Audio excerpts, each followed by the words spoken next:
Hello, Booktube. I've got some mail for you, bunch of packages, some cardboard, and a great big box at the end. So that's fun. Well, we'll see. All the packages could grievously let us down, but I don't think that'll happen.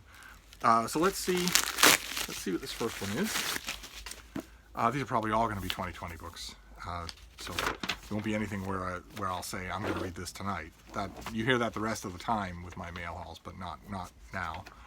Because I'm not reading any 2020 books in 2019, and 2019 still has a tiny bit of time left before this year and this decade end. And then it'll be more than likely it'll be off to the races for 2020 books, but not until then. Okay, this is I've requested this. This is, let's see what we have here. This is Marguerite by Marina Kemp. It's an eye-catching cover there. I think this is a debut novel. Debuts her stunning voice by bringing to life Marguerite Demers, a young nurse who finds herself confronting the guilt she carries from her past. Taking you deep into the French countryside, Kemp immerses you in the isolation of living in the small town. Marguerite is 25 when she leaves Paris for the sleepy southern village of Saint-Sulpice to take up a job as a live-in nurse. Her charge is Jerome Lanvier, once one of the most powerful men in the village, now dying alone in his large and secluded house surrounded by rambling, neglected gardens. Manipulative and tyrannical, Jerome has scared away all of his previous caretakers. It's not long before the villagers have formed opinions of Marguerite. Brigitte Brochon, pillar of the community and local busybody, finds her arrogant and mysterious and is desperate to find a reason to have her fired. Glamorous outsider Suki Lacourse sees Marguerite as an ally in a sea of small-minded provincialism. Local farmer Henri Brochon, husband of Brigitte, feels sorry for her and wants to protect her from the villagers' intrusive gossip and speculation. But he has a secret of his own that would scandalize his neighbors if only they knew. The sudden arrival of Jerome's 3 sons upends the rhythm of their days, changing their lives forever. And this is indeed the author's first novel. How interesting. How ambitious. Okay, so this comes out in late March. A debut novel. Fantastic. All right, let's move on here. Let's see what else we have. Oh my. Oh goodness. All right. Yale hitting a bit of a bullseye here. That comes out in late April. This is by Leslie Woodcock Tentler, and it is called American Catholics: A History. From the arrival of the Spanish missionaries through the immigrant waves of the 19th and 20th century, from Vatican II to the challenges of today's church, Catholics have shaped America, and America has shaped Catholicism. In American Catholics: A History, fairly short thing, to be published April 21st by Yale, distinguished historian Leslie Woodcock Tentler tells the nearly 500-year story of Catholics in what became the United States. Exploring lay religious practices and the impact of clergy on Catholic life and culture, the author examines what it meant to be a good Catholic at particular times and in particular places. Will there be an index? Usually in these advanced copies there's not an index yet. No, there is not an index yet. All right, so I can't, unless it's in the actual table of contents, I can't look up South Boston. Unless there's actually a title, and there won't be. But that's all right. In the index, I imagine South Boston will feature prominently, as will John Kennedy. But it comes out in late April, so we'll find out together then. All right, let's move on here. This one is kind of small but kind of heavy. What that means? Finished copy of some kind? Oh no! Fantastic. Okay, I requested this. Do I have any kind of? No, I don't. I really hope. This is from Everyman's Library, and this is the collected stories of Lorrie Moore. Now, this is not what it's going to look like, and I don't have any pub sheet, but I don't think Lorrie Moore needs much introduction, does she, even on BookTube? This is just going to be a big, fat, I hope, handy-sized collection of her short stories in the usual Everyman production, I would hope. For the first time in one volume, in a beautiful hardcover contemporary classics edition from Everyman Library, 40 stories by one of America's most revered and admired authors, who wrote Self-Help, Like Life, Birds of America, and Bark. And these humorous and poignant tales, originally published in those collections, along with excerpts from her 3 novels. Oh wow! So the eventual volume isn't just going to have collected stories; it's also going to have excerpts from the novels. Wow, fantastic. Okay, I was interested in it. I was intrigued by it because Lorrie Moore has never done it for me as an author, and I'm hoping that this volume will change that. So, nice, pretty Everyman edition. That'll give me a chance to reread her. It's a perfect example of what I talk about on this channel all the time, which is that despite the fact that I just went to the Brattle bookshop here in Boston is a great used bookstore in the heart of the downtown area of Boston, and the stock changes all the time. And I used to go there all the time to scratch an itch for new books. It used to be for a long period in my life when I wasn't reviewing books. I would get all of my books from the Boston Public Library, the greatest library in the world, and the Brattle Bookshop, the greatest used bookstore in the world. I would get my books from there. And one of the glories of the Brattle Bookshop was I admit, I haunted the new release section of the Boston Public Library, the BPL. But with the Brattle, I scratched the itch of rereading, of reading older stuff, of re-examining things. Because if you're out there on a beautiful spring afternoon and you're surrounded by cart after cart after cart of good conditioned books for $1 a piece, you can get that author that you kind of sort of didn't like 20 years ago and give him another try. I used the Brattle for that. And I have stopped. I've since migrated away from that habit. And of course, it being freezing cold in Boston isn't helping me any. But in the meantime, the publishing industry has come through. The publishing industry has actually made up for that itch. This is a perfect example. I'm going to use this to scratch that itch of an older works that just come to my front door. But anyway, let's see here. Oh, okay. All right, this is a finished copy of something that we've seen on this channel already. This comes out on January 7th, of course, as does Everything in the World. This is by Supriya Gandhi, and this is The Emperor Who Never Was. This is the finished copy of The Emperor Who Never Was, Dara Shikoh in Mughal India. Dara Shikoh was the eldest son of Shah Jahan, the 5th Mughal emperor, best known for commissioning the Taj Mahal as a mausoleum for his beloved wife. Although the Mughals did not practice primogeniture, Dara, a Sufi who studied Hindu thought, was the presumed heir to the throne and prepared himself to be India's next ruler. And in this book, the author draws on archival sources to tell the story of the 4 brothers, Dara, Shuja, Murad, and Aurangzeb, who, with their older sister Jahanara Begum, the Begum Jahanara, clashed during a war of succession. Emerging victorious, Aurangzeb executed his brothers, jailed his father, and became the 6th and last great Mughal. After his reign, the Mughal Empire began to disintegrate. Endless battles with rival rulers depleted the royal coffers until by the end of the 17th century, Europeans would start gaining a foothold along the edges of the subcontinent. Historians have long wondered whether the Mughal Empire would have crumbled when it did, allowing European traders to seize control of India, if Dara Shikoh had ascended to the throne. To many in South Asia, Aurangzeb is the scholastic bigot who imposed a strict form of Islam and alienated his non-Muslim subjects. Dara, by contrast, is mythologized as a poet and mystic. And in this nuanced biography, the most comprehensive ever written, we get a more complex and revealing portrait of this Mughal prince than we have ever had. And I have had the advanced copy of this, of course.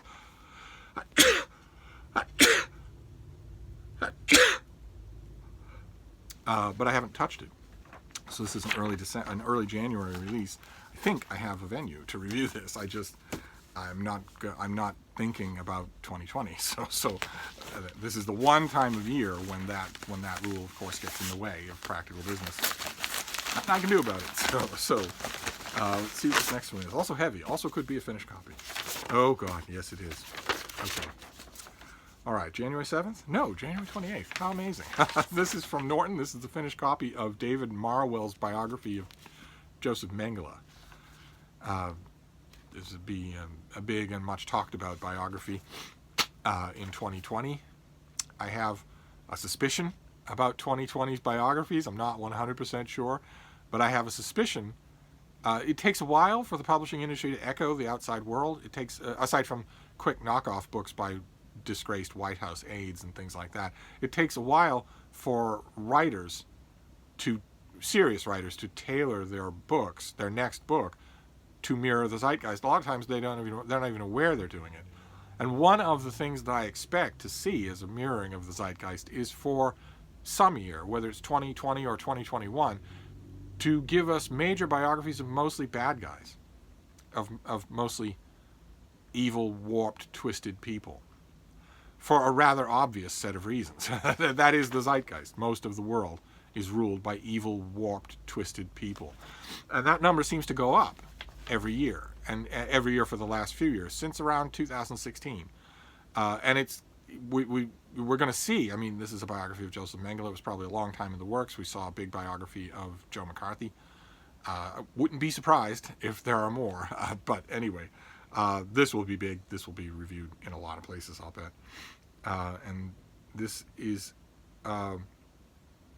set to come out to coincide with the 75th anniversary of the liberation of Auschwitz. And this is, the author is the former chief of investigative research at the Office of Special Investigations in the Department of Justice. And here he gives a first-hand account of the global search that finally identified Mengele's remains and ended an international manhunt. Few names are associated with evil as that of Josef Mengele. Serving as an SS officer and camp physician at the Auschwitz death camp, he came to embody the murderous efficiency of the Nazi final solution and earned the nickname the Angel of Death. He played a significant role in the selection of arriving inmates at Auschwitz, determining who should be murdered immediately and who would be exploited first for their labor. In addition, he carried out experiments on unwilling subjects, including gypsies, twins, and those with physical anomalies, in pursuit of a science to which he was wholeheartedly committed in order to advance his career and secure his place in its vanguard. So it'll be the first Mengele biography in quite some time in English, and it'll be reviewed everywhere. Everybody will want a piece of this thing. I always get a little bit impatient with that standard bit about, what was it? The murderous efficiency of the Nazi final solution. I always get a little bit impatient with that because there's nothing efficient about it. There was nothing efficient about it. It wasn't thought out ahead of time, wasn't planned systematically, and it was pursued when its vital resources were badly, badly needed elsewhere. There's nothing efficient about that. Not the beginning, not the middle, and not the end of the final solution. None of it was efficient. It was just involuntary. It was almost involuntary. You get the impression at the end of World War II, you get the impression that Hitler and the main frothing at the mouth, Stephen Miller-style psychopath xenophobes on his staff literally couldn't help themselves. They knew the world was collapsing around them. They knew that they could forestall it or maybe even escape it if they would redivert the massive amounts of resources from this compulsive extermination of the Jews under their control. If they could redivert those resources to the war effort, things might have been different for a little bit longer. Might have been a salvation, a door open for some of them personally.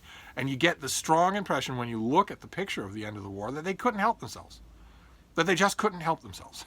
So I don't know what is notoriously efficient about that. It always bothers me.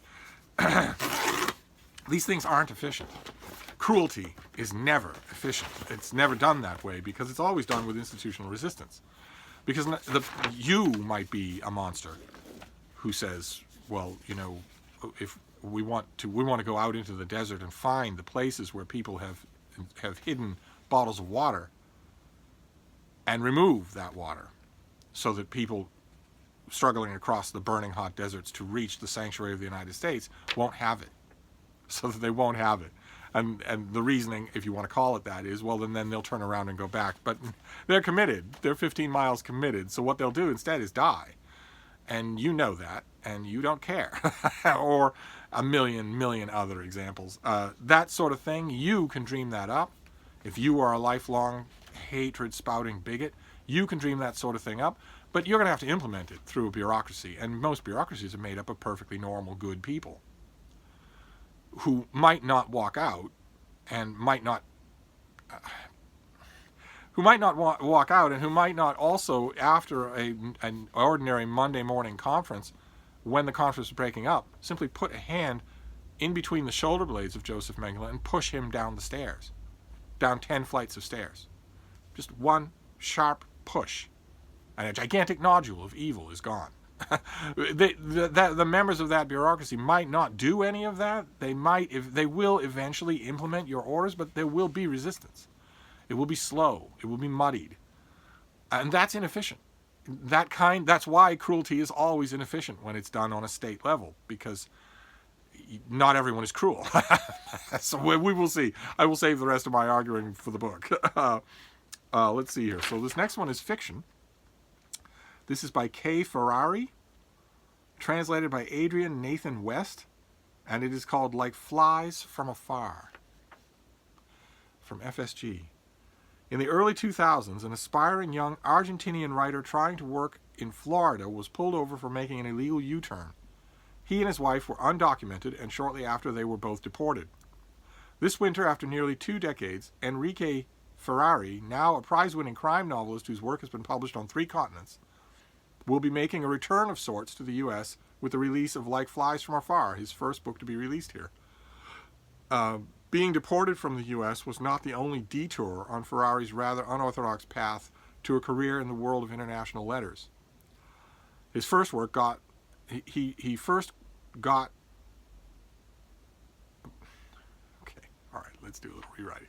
He first got his work over the transom in Argentina. That's a reference to submitting things blind to a publisher, by claiming it was the translated writings of an American noir writer named Hank McFarrar. He currently works as a janitor in Buenos Aires subway system. As all this might suggest, Like Flies from Afar feels very much like something from the outside of the literary establishment. It is a sharp-edged, subversive, jolt-delivering, raucous, cynical, bleakly funny book.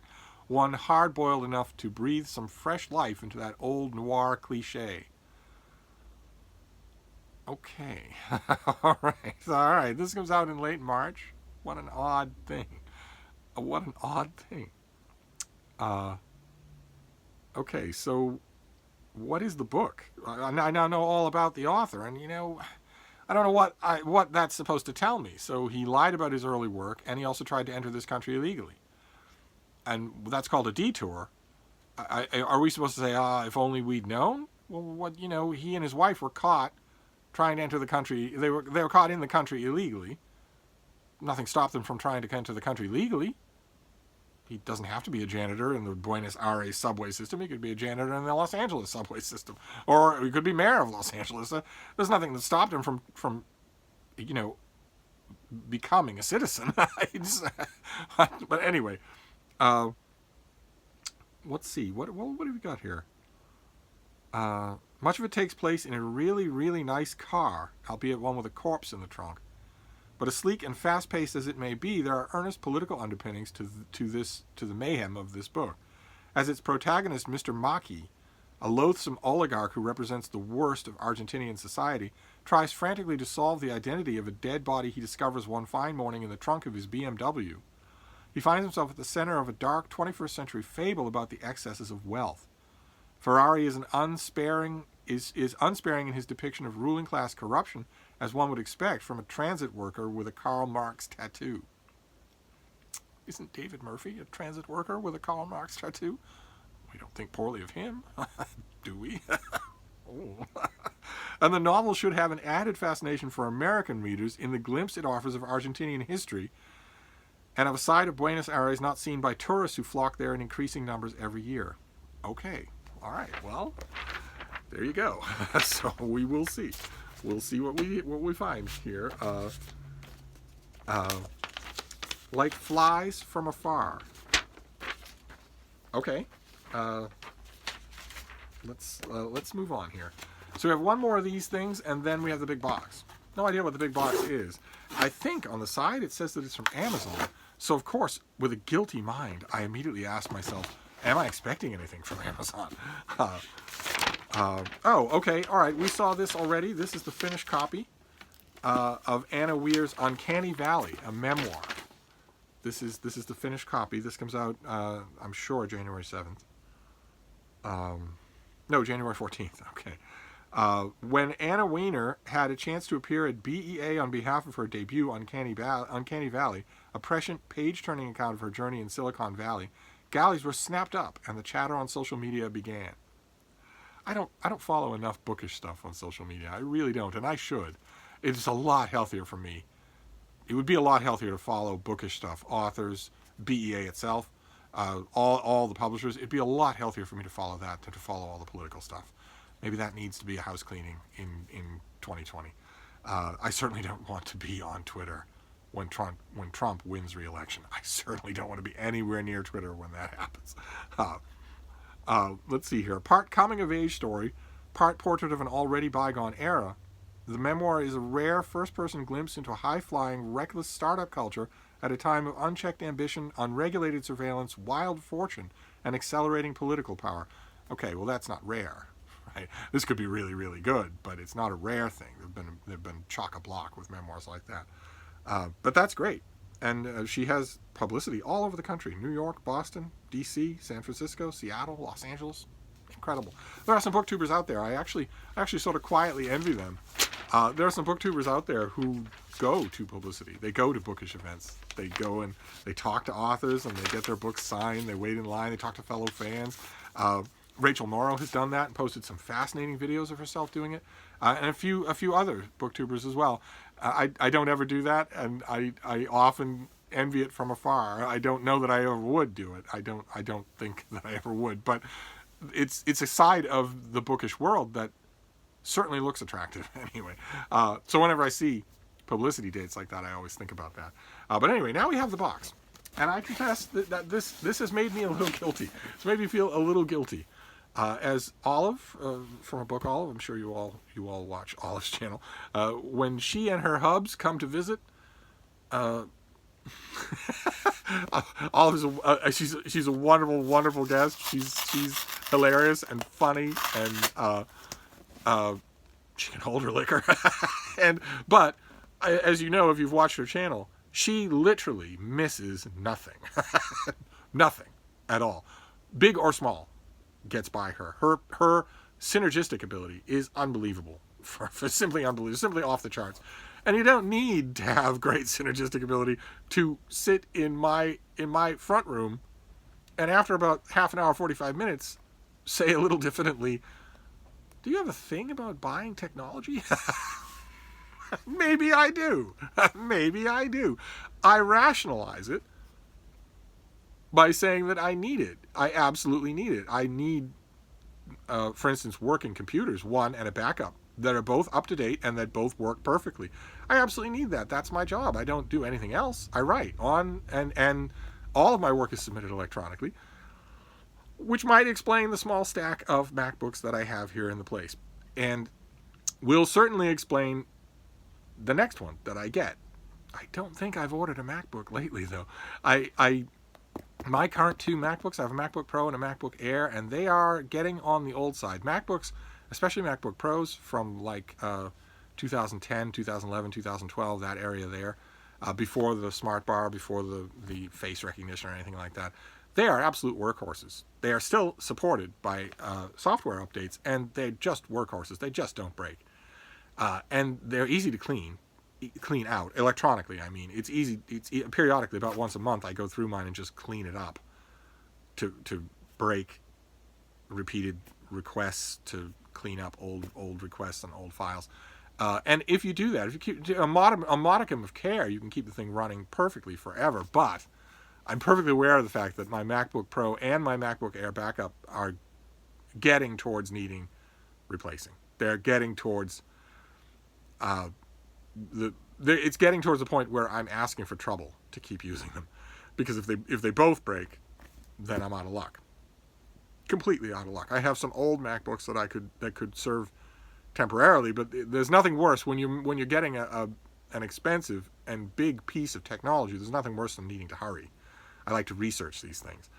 I have a great stopgap, a fantastic stopgap, something that I think in 2020 and in future years I may just shift over to entirely, and that is Chromebooks. Out of curiosity, because I watch tech review channels, out of curiosity, I once made a good study of Chromebooks online, figuring out from what all the tech channels say about them. And then I decided, well, all right, I've watched hundreds of hours of videos on these things, the pros and the cons and whatnot. I have vigorously interrogated the technical stats of these things to find out if they can do what I need them to do. Now, the only way I'm going to learn more is to get a Chromebook. So I did. They're incredibly inexpensive. You can get a brand new machine with new operating chips, new everything, new software for a fraction of what you would spend on, for instance, a MacBook. Even a used MacBook from like 2016. You could buy 4 Chromebooks with that money. So I spent very little money and got a Chromebook, and it's amazing. It's absolutely amazing. Those of you, I know this isn't a tech channel, but those of you who might be curious to know what I'm talking about. A Chromebook is a laptop without an operating system. Google Chrome is the operating system. So the laptop that you get is basically a phone. It's basically you are using you're living in Google's ecosystem. So you can save virtually nothing to your own computer. You use the Google Cloud, you use Google Docs, Google Images, all that sort of stuff. And I at first thought that would be limiting, but it's not. Not for me, anyway. It's not. I could see if I were a professional video gamer, I probably wouldn't want to do that. And if I did all sorts of elaborate video editing, software coding, stuff like that, visual stuff like that, I probably wouldn't want to use it either unless there were really good workarounds in the Google ecosystem. But for someone who produces Word documents, essentially Word documents all day long, so I need good solid video conferencing. I get that through my phone anyway, so I don't really need my laptop to do that. And aside from that, the Chromebook is amazing. It does everything. And it's rock solid. It's there's no delicacy issues like there would be with even a sturdy MacBook. Because with a sturdy MacBook, if you bump it the wrong way, severely, not to break it, but if you smack it against something really hard, you can knock something loose, and then you're either out the MacBook or you're standing in line at the Apple store for an hour and a half to talk to a teenager who thinks it's cool not to wash. Is a genius nonetheless. Whereas with the Chromebook, there's none of that anxiety. It's $150. So even if I were to do something to break it, I could buy another one. You have it overnighted to me. But I don't think that's what this box is. I know I buy a lot of technology. I know I do. I just got a new phone, for instance, that has, I don't know why I waited so long. I make my videos on my phone. I watch videos on my phone. I watch Netflix on my phone. Why did I wait so long to get a phone that has a nice big screen and a huge amount of storage? But I finally did. I finally did get such a phone. I don't think I don't think it makes a difference with the quality of the camera for something as simple as a video. But boy, does it make a difference in every other way. I went from an iPhone 6S that had storage of 16 gigs. That was my total storage, was 16 gigs. To the iPhone 7S, which has 128 gigs. I could never delete another YouTube video again. I could keep them all, and I still wouldn't come anywhere near to running out of space. I could download whole videos, or, as I'm sure there's the reason for the 128 gig storage, video games. I don't play video games, but nevertheless, I'm benefiting from that and the bigger screen. I don't know why I waited so long, but I think that clears me out. I don't think there's anything else, so I guess we'll find out together. I'll be really embarrassed if this is a computer of some kind, because I don't think I do. I don't think I need one. I have an iPad. I have a MacBook. I have a backup MacBook. What is this? Oh, no. Oh, no. You people are incredible. It's a gift. It's a present. One of you got me a present. What on earth? What on earth? I send presents to you, not the other way around. What is going on here? What? Do we have anything? Any kind of? Oh. Oh. very fitting in this case.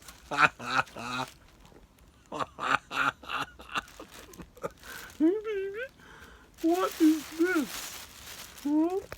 What is this? Let's find out. She's very curious. What is this? No, there's no. Let's find out what this is. All right, so it's inside a bag. I know who this came from, so it's very fitting that Freda is so interested, because this comes from Booktubes' other miniature schnauzer. So she's gone back up on the bed to stare at the packaging. What is this?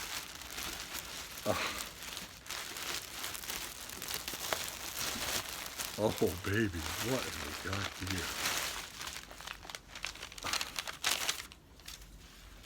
Oh, it's a sweater. Look at that. It's a beautiful navy blue sweater. How nice. Oh, my. Oh.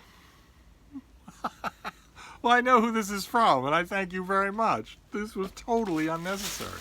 Totally. And I don't see... Okay, well, this is very, very nice. I'm going to wear this right away. I will wear this in the upcoming Christmas week. Wow. Well, thank you so much. How wonderful. Okay. Well, that no, baby. What? What is it? That's a sweater. No? No, it doesn't smell like anything at all. It smells like disinfectant. All right, so so we end with a sweater, which you will see in future videos, because I will wear it. And then we have books. Oh, God, I just noticed this is another hugely long video. Here, let's wrap this up right away. So we have The Emperor Who Never Was. What might have been? If a scholar and someone who's not a rabid religious fanatic had taken over the Mughal Empire, what might have been? Should be fascinating. And then we have Uncanny Valley, a memoir of a woman in Silicon Valley. We have Mengele, a new biography of Josef Mengele. We have American Catholics, a new history of Catholicism for 500 years in America. We have Marguerite, a debut novel set in the French countryside. We have Like Flies from Afar in an English language translation from an unconventional Argentinian literary superstar. And we have the collected stories of Lorrie Moore in what is going to be an Everyman Library special edition. So that's not a bad mail haul. We have that, and we also have a lovely navy blue sweater. Which I don't know where that came from. I mean, I know where it came from. I'm just not sure what justifies it as opposed to the same amount of money in a Brattle credit. But I'll definitely take it. How wonderful. So that wasn't bad at all. I'm gonna clean up this mess, and I'll give Freda a treat because she's been hyperstimulated by the unusual package. But I'll wrap this up and see you soon. Thank you, BookTube.